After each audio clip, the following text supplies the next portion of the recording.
إن الحمد لله نحمده ونستعينه ونستغفره ونؤمن به ونتوكل عليه ونعوذ بالله من شرور أنفسنا ومن سيئات أعمالنا من يهده الله فلا مضل له ومن يضلله فلا هادي له وأشهد أن لا إله إلا الله وحده لا شريك له وأشهد أن محمدا عبده ورسوله فقد قال الله تبارك وتعالى في القرآن المجيد والفرقان الحميد أعوذ بالله السميع العليم من الشيطان الرجيم بسم الله الرحمن الرحيم يا أيها الذين آمنوا اتقوا الله حق تقاته ولا تموتن إلا وأنتم مسلمون يا أيها الناس اتقوا ربكم الذي خلقكم من نفس واحدة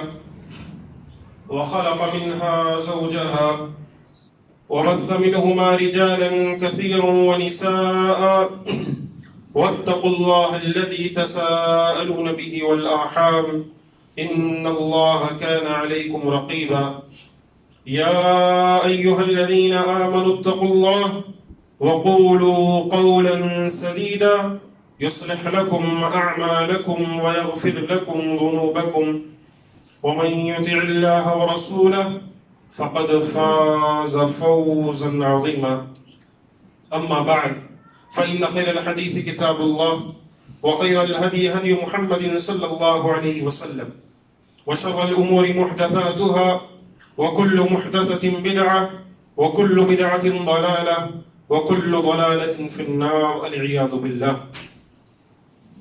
تمام قسم کی تعریف و توصیف حمد و ثنا کبریائی بڑائی بزرگی اللہ وحدہ لا شریک کے لیے ہے. درود و سلام ہو تمام انبیاء کرام پر، خصوصاً امام اکرم ہادی عالم شافی محشر ساقی کوثر محمد اکرم صلی اللہ علیہ وآلہ وبارک وسلم پر.